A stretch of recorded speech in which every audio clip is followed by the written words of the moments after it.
14 ദിവസം ജീവനായുള്ള കോട്ടയം തിരുവഞ്ചൂർ സ്വദേശി അരുണിന്റെ പോരാട്ടം നിലച്ചു. മടങ്ങുന്നത് 6 പേർക്ക് പുതുജീവനേകിക്കൊണ്ട്. നമസ്കാരം, കൊട്ടാരക്കര മീഡിയയിലേക്ക് സ്വാഗതം.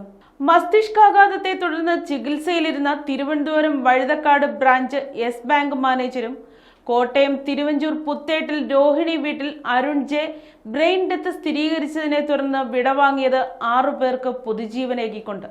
കഴിഞ്ഞ ജൂൺ 26-നാണ് മസ്തിഷ്കാഘാതത്തെ തുടർന്ന് തിരുവനന്തപുരത്തെ താമസ സ്ഥലത്ത് അരുൺ കുഴഞ്ഞു വീഴുന്നത്. ഫോണിൽ വിളിച്ചിട്ട് ലഭ്യമാകാതിരുന്നതോടെ ഭാര്യ ദേവി ബാങ്ക് അധികൃതരെ വിവരമറിയിച്ച് ഇവർ എത്തിയപ്പോഴാണ് ബോധമറ്റ നിലയിൽ അരുണിനെ കണ്ടെത്തുന്നത്. ഉടൻ തന്നെ തിരുവനന്തപുരം കിംസ് ആശുപത്രിയിൽ പ്രവേശിച്ച് ശസ്ത്രക്രിയ നടത്തിയെങ്കിലും 14 ദിവസത്തെ ജീവന് വേണ്ടിയുള്ള പോരാട്ടത്തിന് ഫലമുണ്ടായില്ല. ജൂലൈ 8-ന് രാത്രി 9:29-ന് ബ്രെയിൻ ഡെത്ത് സ്ഥിരീകരിച്ചതോടെ കുടുംബത്തിന്റെ പ്രതീക്ഷയും നഷ്ടപ്പെട്ടു. എന്നാൽ അവയവദാനത്തിന് അരുൺ മുമ്പ് സമ്മതപത്രം നൽകിയത് അറിയാവുന്ന ഉറ്റ ബന്ധുക്കൾ സംസ്ഥാന സർക്കാരിന്റെ മൃതസഞ്ജീവനിയിലേക്ക് അരുണിന്റെ 2 വൃക്കകൾ, കരൾ, ഹൃദയവാൽവ്, 2 നേത്രപടലങ്ങൾ എന്നിവ കേരളത്തിലെ വിവിധ ആശുപത്രികളിൽ ചികിത്സയിലുള്ള രോഗികൾക്ക് ദാനം ചെയ്തു.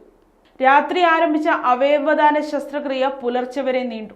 തുടർന്ന് അരുണിന് ആശുപത്രി അധികൃതർ ഗാർഡ് ഓഫ് ഓണർ നൽകിയാണ് മൃതദേഹം ബന്ധുക്കൾക്ക് വിട്ടു നൽകിയത്. അരുണിന്റെ മൃതദേഹം 10-ാം തീയതി രാവിലെ 10 മണി മുതൽ വീട്ടിൽ കൊണ്ടുവരും.